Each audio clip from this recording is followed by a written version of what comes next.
It was the kind of cold that made you question every decision you had ever made in your life. Not the polite chill of an autumn evening, but the kind of cold that settles into your bones and stays there. The kind that turns exposed skin white in minutes and makes engines refuse to start, and turns breath into frozen clouds before it even leaves your lips.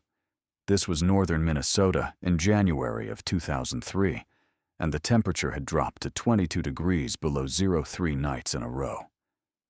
Out on the frozen surface of Lake Vermilion, roughly 47 ice fishing shelters were dotting the landscape like small, mismatched satellites, each one a plywood shack or a canvas wall tent or a commercially made pop-up, each one burning propane at a rate that would empty a tank in a matter of hours. Inside most of them, grown men were layered in every piece of clothing they had brought, sitting as close to their little radiant heaters as safety would reasonably allow, watching their gauges and calculating how long they had before they needed to pack it in and make the long, cold walk back to shore. Except for one shelter, a battered old canvas wall tent set up at the far eastern edge of the main cluster, slightly apart from the others, the way a person sits at the edge of a room when they are not entirely sure they are welcome. That tent had a stovepipe sticking out of it that most of the other fishermen had already commented on, some of them with amusement, some with outright laughter.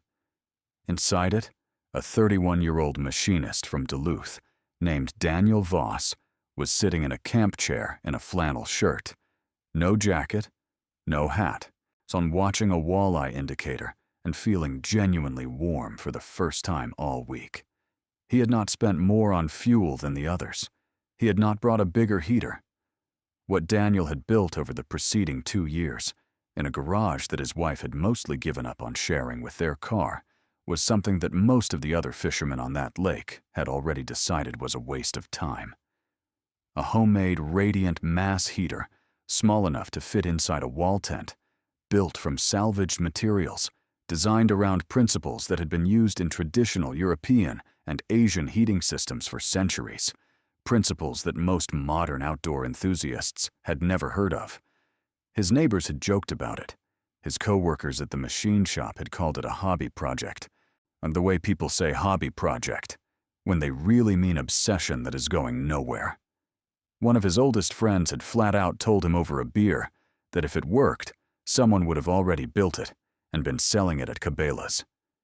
That conversation had stuck with Daniel for months, grinding away at the back of his mind, the way a stone in your boot grinds away at your heel. But he had kept building, and now the coldest week that northern Minnesota had seen in over a decade was quietly proving everyone wrong. To understand what Daniel actually built and why it mattered so much, you have to go back to the beginning of his obsession, which began not with a grand idea, but with a miserable experience. The winter of 2001 had been rough on anyone who spent time outdoors in the upper Midwest.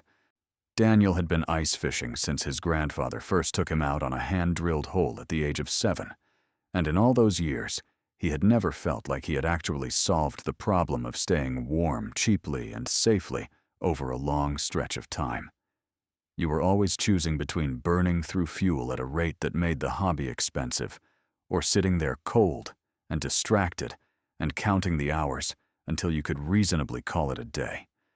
There had to be a better way. That was the thought that would not leave him alone.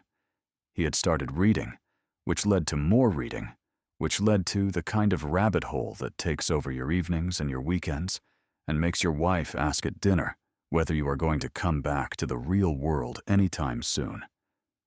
He read about Kang beds in northern China, traditional raised platforms with a fire channel running underneath them, which allowed a small fire to heat a large sleeping surface and keep a family warm through the night on very little fuel. He read about masonry stoves in Scandinavia and Eastern Europe, enormous tiled structures that absorbed the heat from a single intense burn and radiated it slowly and gently over 12 to 24 hours, the opposite of a modern forced air system that blasts you with heat for 20 minutes and then leaves the room cold. He read about rocket mass heaters, a more modern adaptation of these ancient principles, developed partly by researchers and partly by people like Daniel himself, people who lived off-grid or camped extensively and could not stop thinking about the geometry of fire. And somewhere in all of that reading, a few ideas began crystallizing into something that felt real, something that felt like it could actually be built. The core problem with a standard radiant propane heater, the kind you see in every ice fishing shelter and hunting camp and outdoor tent across North America, is that it produces a tremendous amount of heat very quickly and loses most of it to the surrounding air almost immediately. The air heats up, the air rises, the air escapes through every gap and ventilation point, and you have to keep burning fuel continuously to maintain any kind of comfort. You are not storing heat. You are just constantly replacing heat that has already escaped. It is like trying to fill a bathtub with the drain open. You can do it, but you have to run the water the whole time. The moment the water stops, the tub empties. What Daniel wanted to build was something that could store heat, something that would absorb the energy from combustion and hold on to it, releasing it gradually over time, the way a warm brick keeps radiating long after the fire that heated it has gone cold. The challenge was scale. The traditional masonry stove that works magnificently in a permanent home weighs somewhere between 1,000 and 3,000 pounds. It is not something you load into a pickup truck and haul out onto a frozen lake. So Daniel had to think smaller, and he had to think lighter, and he had to think about materials that could be packed up and reassembled and packed up again without losing their properties. He started with fire brick, which was too heavy. He moved to perlite, a volcanic glass used in gardening and in industrial insulation, extremely light, capable of withstanding high temperatures, with better insulating properties than almost any common material at its price point. He experimented with vermiculite, another mineral with similar properties. He built small test combustion chambers in his garage, burning wood scraps and measuring temperatures, sketching modifications, tearing things apart and starting over. His wife, Rachel, learned to accept the smell of wood smoke that had permanently attached itself to his work clothes. She was not entirely enthusiastic about the project, but she was not standing in his way either, which he later described as the most important support anyone gave him during those 2 years. The design he eventually settled on was a small J-shaped combustion chamber built from a mixture of perlite and fireclay, lightweight enough that the entire core assembly weighed under 40 pounds when fully dry, which mattered enormously for portability. The J-shape was key. It was an adaptation of the rocket stove principle, a feed tube where you loaded small pieces of wood horizontally, connected to a vertical burn chamber where the combustion actually happened, creating a strong natural draft that drew air through the system efficiently and produced very little smoke because the burn was so complete. Surrounding the vertical chamber was a tight-fitting outer shell, also insulated, that forced the hot exhaust gases to travel a longer path before escaping, giving up more of their heat to the mass before leaving. That mass was a combination of perlite-based material and a small amount of soapstone powder he had sourced from a supplier in Vermont. Soapstone has one of the highest heat retention capacities of any common natural material. It heats slowly and releases that heat over a very long period of time. Traditional Scandinavian cooking stoves had been made from it for centuries. Daniel used it in small amounts, carefully distributed through the outer shell of his combustion chamber, specifically to extend the heat release window after the fire died down. He had also designed a reflective baffle system above the chamber, a series of folded aluminum panels that directed radiated heat downward and outward into the living space, rather than straight up toward the tent ceiling. This was not a new idea. Survival blankets and emergency shelters used the same principle. But the way Daniel integrated it into the overall system, for allowing it to be repositioned depending on the size and shape of the shelter, was something he had worked out through trial and error over about 6 months of weekend testing in his backyard. The first version had nearly set his old Army surplus tent on fire. The second version had worked, but was too large to pack efficiently. The third version was the one he loaded into his truck in January of 2003 and drove north to Lake Vermilion, the one that was now making his ice fishing shelter warmer than almost anything else on that lake. When he arrived at the lake that first morning, he had set up his wall tent and assembled his heater, while 2 other men from a nearby shelter watched with the kind of polite skepticism that is somehow more deflating than outright hostility. One of them, a retired contractor named Gary, I had asked what Daniel was building, and then nodded slowly when he explained it. The way people nod when they have already decided you are wrong and are just waiting for you to finish talking. The other man, Gary's son-in-law, whose name Daniel never caught, had said something about how they had brought a good commercial heater and plenty of propane, and were not too worried about staying warm, which was not an insult exactly, but was very clearly a comparison. Daniel had thanked them for their company and gone back to work. The first burn that afternoon had been exactly what he had hoped for. He loaded a small bundle of dry hardwood scraps, birch and oak, no piece longer than 12 inches, into the feed tube and lit the fire. The J-channel draft took hold almost immediately, pulling a strong, clean column of combustion upward through the burn chamber. Within 40 minutes, the outer shell of the unit was warm to the touch everywhere.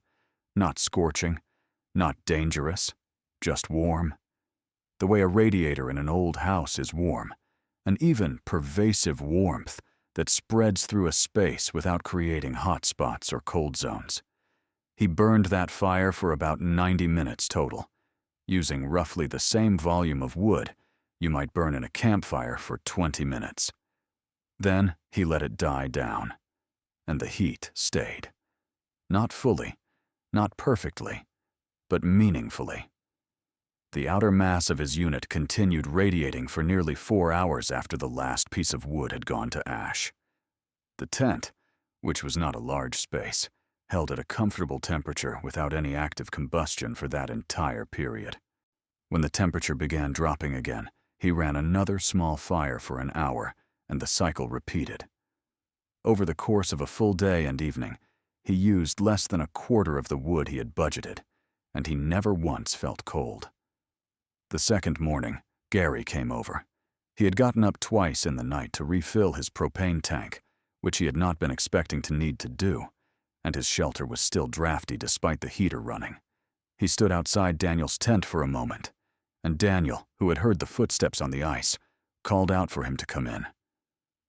Gary ducked through the canvas opening and stood there for a moment, not saying anything, just feeling the air.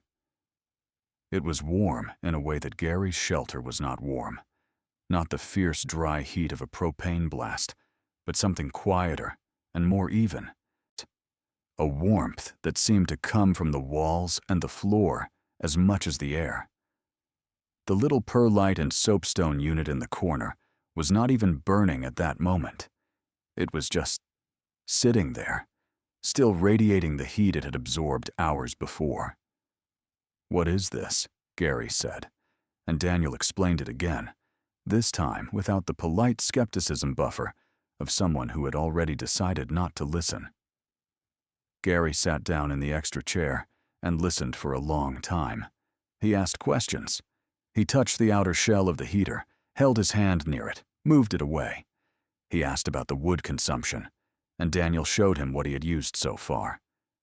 Gary was quiet for a moment, and then said, with the blunt honesty of a man who had spent 40 years in construction, that he had thought this was going to be one of those things where the guy builds something complicated and it still doesn't work. He had not expected it to actually work. That conversation mattered to Daniel more than he could easily explain, not because Gary was anyone important, not because his approval changed anything practical, but because it was the first time since he had started the project that someone who had been skeptical stood in front of the evidence and changed their mind. There is something about that moment, when someone who doubted you finally sees what you were trying to show them, that is almost indescribably satisfying. Not vindictive, not triumphant, just deeply, so quietly satisfying in a way that reaches back through all the late nights and the failed prototypes and the jokes from coworkers and settles something in your chest. Think about a moment in your own life when you believed in something that no one else seemed to believe in yet. When you kept working on something or kept moving towards something despite the noise around you. What would you have done in Daniel's place with 2 years of work and everyone around you predicting failure? Leave your answer in the comments. Those conversations matter more than you might think. By the 3rd day of that trip, Daniel had a small audience. Word moves fast in the close quarters of an ice fishing community, especially when the word is about something as fundamental as staying warm. A woman named Steph, who ran a fishing guide service out of the local resort, came by to look at the setup and asked if she could sit in the tent for a while. She had been guiding for 11 years and had seen every commercial heating solution on the market, and she was honest about the fact that what she was feeling inside that tent was different. An older man named Roland, who had been ice fishing Lake Vermilion for over 30 years and who wore his experience like a second coat, came by on the 4th morning and crouched down next to the unit and studied it for a long time without saying anything. He finally asked Daniel where he had learned to build this, and when Daniel said he had figured it out mostly on his own from reading old heating manuals and agricultural journals and whatever he could find online, Roland had looked at him with an expression that Daniel described later as something between respect and slight bewilderment, the look of someone recalibrating their assessment of a person they had underestimated. But there was still resistance, and it came from a place that Daniel had not entirely anticipated. On the 5th day, a man named Craig, who ran a small sporting goods store in the nearest town, heard about the heater and came out to the lake specifically to see it. Craig was not unfriendly, but he had a financial interest in the conventional equipment that every ice angler on that lake was buying, and his skepticism was of a different variety than Gary's had been. It was not personal, it was systemic. He asked about fire safety, about carbon monoxide, about insurance liability if someone burned their shelter down. He asked about whether Daniel had tested it for carbon monoxide emissions, and when Daniel produced a small CO monitor that had been running continuously for 5 days and had never spiked above safe levels, Craig shifted his argument. He said that even if it worked, the complexity of building it would prevent most people from ever using it, that it was the kind of thing that worked for someone who was a machinist and comfortable with tools, but would not translate to a wider audience. It was not the worst argument in the world. Daniel knew it contained some truth, but he also heard in it the particular logic of a man who does not want a thing to be possible, because its being possible would complicate something he is invested in. That tension between the person who has found a better way and the person whose livelihood depends on the old way continuing to be the standard is one of the oldest frictions in the history of human innovation. It was not personal on Craig's part. It was just interest, self-interest, doing what self-interest always does, which is build a case for the world continuing to work the way it currently works. Daniel had encountered versions of this before, smaller versions, quieter ones, and he had learned to hear it for what it was without letting it redirect him. He drove home from that trip with a truck bed full of unused firewood and a notebook full of observations and measurements, and he started the 4th version of the design almost immediately. He wanted to make it more modular, easier to assemble, and with fewer precision-fit components that required machine tools to produce. He wanted someone with basic carpentry skills to be able to build it from instructions. He had started thinking, tentatively, about writing those instructions down. Not to sell anything, not to build a business, just because the knowledge felt important, felt like it deserved to exist somewhere outside his own garage. The winter of 2004 is where the story gets harder. Daniel's brother-in-law Marcus, who worked in outdoor recreation retail and had been following the heater project with a mix of amusement and brotherly obligation, had quietly started telling people in his industry about it. He described it at a regional trade gathering in Minneapolis as something worth paying attention to, a homemade solution that was outperforming commercial equipment in real field conditions. He was not trying to start anything. He was just sharing a story that he thought was interesting. But one of the people in the room that day was a product development manager for a company that made outdoor heating equipment, and that person went back to his office and asked an engineer to assess whether what Marcus had described was technically viable. The engineer said it was. More than viable. He said that the principles Daniel was working with were well established in industrial heating applications, and that the only reason nothing like this had been brought to market for outdoor recreational use was that the market had been satisfied with propane convenience, and no one had pushed hard in this direction. That report went to the product development manager, who brought it to leadership, who decided they were not interested in pursuing it at that time, because the market research suggested that the average ice fishing consumer was not willing to deal with wood combustion in their shelter setup. Too much hassle. Propane was clean and simple, and that was what the customer wanted. So they did nothing. And Daniel kept working. The version 4 heater was tested in the winter of 2004 at a different location, a remote moose camp in northern Ontario that Daniel reached by snowmobile with a small group of friends. The camp was in a wall tent that would have required a large propane setup and significant fuel weight to heat conventionally. Instead, they brought Daniel's unit, disassembled into 5 pieces that fit into a single duffel bag, and a supply of small hardwood chunks. The tent stayed warm for 6 days. They used perhaps a fifth of the fuel weight they would have needed for propane. One of the friends, a man named Pete, who had been dubious about the whole plan when they were loading the snowmobiles, said at the end of the trip that it was the most comfortable he had ever been on a winter expedition. He said this quietly, almost reluctantly, in the way that people admit things they had been hoping not to have to admit. If you have ever felt like you were pursuing something alone, like the weight of other people's doubt was more tiring than the work itself, you understand something of what these years were like for Daniel. The building was never the hard part. The hard part was the consistency of being told, in 100 different ways, that what you were working on was either impractical or unnecessary, or both, and choosing to keep going anyway. If that kind of story resonates with you, consider subscribing and staying connected with this community. These are the stories we tell here, the ones about people who kept building when the building made no obvious sense to anyone watching.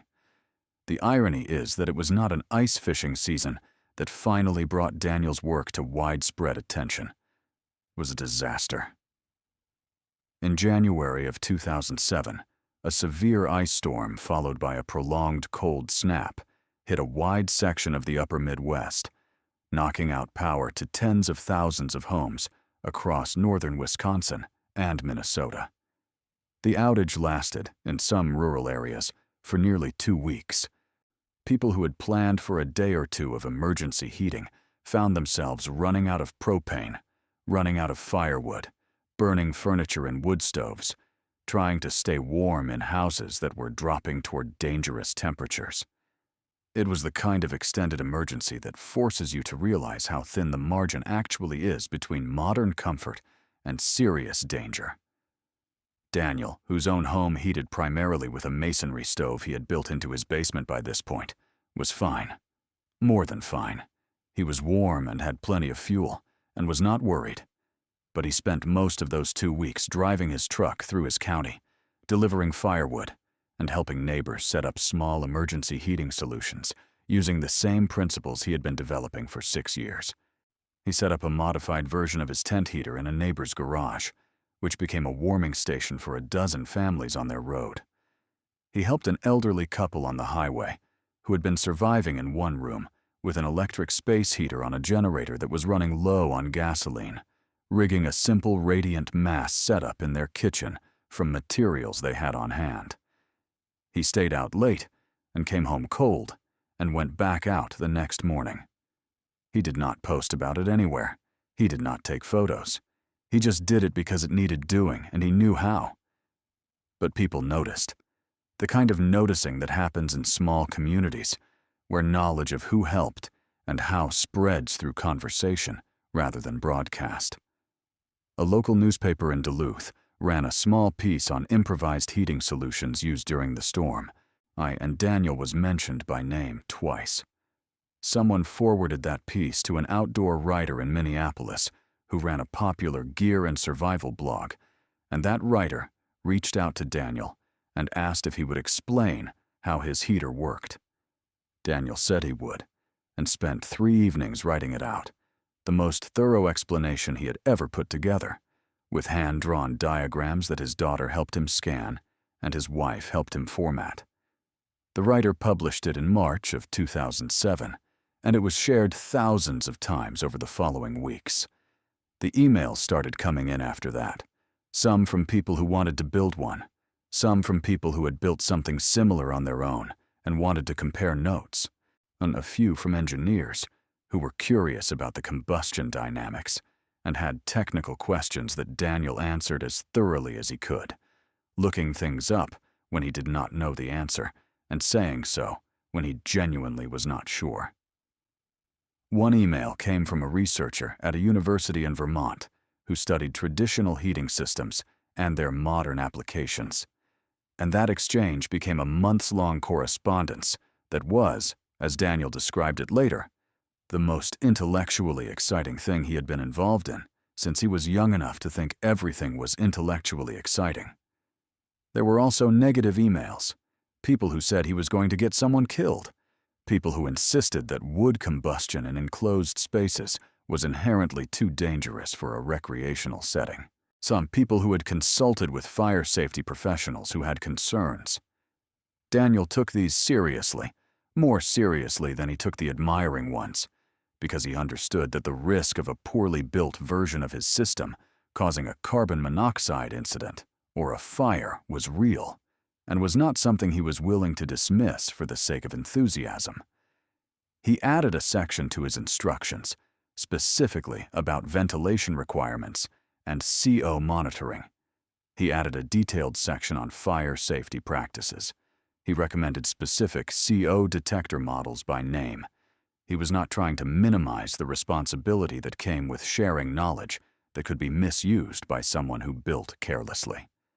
He was trying to make sure the knowledge was transferred correctly, not just enthusiastically. This is something that matters, and it is easy to overlook when we tell stories about people who were right when others were wrong. Being right about an idea does not make every expression of that idea safe. The people who raised safety concerns about Daniel's heater were not wrong to raise them. Some of their specific objections were based on misunderstanding the design, but the underlying instinct to ask hard safety questions about new heating technology is correct and important. And Daniel understood that, and it made the work better. By 2009, he had stopped counting how many people had built versions of his heater based on his instructions. The best estimate he had from email correspondence was somewhere between 800 and 1,000. He had not sold a single one, had not taken money from anyone, had never attempted to patent the design. When people asked him why, he said that the principles involved were too old and too widely distributed across too many traditional cultures for him to claim ownership of them in good conscience. What he had done was synthesize and adapt. The synthesis was his, but the underlying knowledge belonged to everyone. The sporting goods retailer Craig who had come out to the lake in 2003 with his skeptics checklist, ran into Daniel at a hardware store in 2010 and told him that he had recently started stocking a line of rocket stove components because the customer demand had gotten too consistent to ignore. He did not say he had been wrong 7 years earlier, but he did shake Daniel's hand and say that it was good to see the idea getting traction, which Daniel accepted for what it was. Marcus, the brother-in-law who had first mentioned the heater at the trade gathering, called Daniel the night the newspaper article went wide and said, with genuine warmth, that he had always known it was going to matter. Daniel reminded him that Marcus had also called it a phase in 2002. Marcus laughed and said he had been wrong about phases before and would probably be wrong again. This is one of the better things about being part of a family. The ability to be wrong about someone's capacity and have them forgive you for it without making it a whole thing. The original heater from 2001, the first version, the one that almost caught the tent on fire, sat in Daniel's garage for years after he had moved on to better designs. He kept it not because it worked, but because it reminded him of where the thinking started. So the specific frustration and the specific question and the specific refusal to accept that no good answer existed just because no one had found it yet. There is something important in keeping the failed version, not hidden away but visible, something honest about the admission that the thing that finally worked came after a lot of things that did not. He retired from the machine shop in 2014 and began spending most of his winters doing what he had been doing informally for over a decade, teaching people how to build efficient heating systems from simple materials. He partnered with a small nonprofit that worked on energy resilience in rural communities, running workshops in community centers and at outdoor education programs. He was not charismatic in the way that people expect teachers to be, but he was thorough and patient and genuinely interested in the questions other people asked, which turned out to be more useful than charisma in a workshop setting. People left his sessions with knowledge they could actually use, and they used it. He also kept ice fishing. Every winter, Lake Vermilion or somewhere like it, the same battered canvas wall tent, the current version of the heater, the same routine of arriving a little apart from the others and waiting to see who would wander over with questions. Some years nobody did, and he sat alone and fished, and that was fine. Some years someone came over early and stayed late and asked everything they could think to ask, and those were the best days. Not because he needed to be heard, not anymore, but because the knowledge itself was alive in those conversations, in a way it was not when it just sat inside one person's experience. The winter that proved him right, January of 2003, he has described in interviews as the moment when the private satisfaction of knowing he had solved something met the public reality of showing it to someone else and watching them understand. That transition, from alone with an idea to not alone with it anymore, is something that all the mockery leading up to it had quietly made sharper and more meaningful. When you carry something alone for long enough, the moment it is finally recognized lands differently than it would if it had never been doubted. He did not need the recognition to know the heater worked. The thermometer on the tent wall had told him that. But the recognition mattered anyway. The way things can matter even when they are not necessary, the way someone saying you were right after you already knew you were right, still reaches something in you that facts alone cannot reach. Daniel Voss did not change the outdoor industry. The industry largely absorbed the principles he worked with, slowly and unevenly, and often without acknowledging where they came from, which is more or less how industries absorb things they initially reject. What he did, more durably, was give a few hundred people the knowledge to stay warm in extreme conditions, using materials they could find and techniques they could learn without expensive equipment. In a prolonged emergency, that knowledge is worth more than a full propane tank because propane runs out and knowledge does not. There is a marker of sorts, not a physical one, but a documentary one, in the form of a detailed building guide that a small wilderness skills organization in northern Minnesota still distributes at their workshops today, credited to a machinist from Duluth who built the first version in 2001 and spent 12 years refining it, and then gave it away for free because he believed the knowledge mattered more than anything he might have gotten for keeping it to himself. The cold that January was brutal and honest, the way cold always is. It did not care about your reputation or your credentials or how many years you had been coming to this lake. It only cared whether what you had built was actually good enough. Daniel's heater was good enough, more than good enough. And the men and women who had sat warm in their own shelters while laughing about his stovepipe, some of them have never quite said it out loud, but a few of them have, quietly, in one form or another, that he was right and they were wrong, and that sometimes the person sitting a little apart from the group, working on something nobody else thinks will work, is the person worth paying closest attention to. The tent is still standing, in a manner of speaking. The canvas is on its 4th replacement. The heater has gone through a dozen design iterations.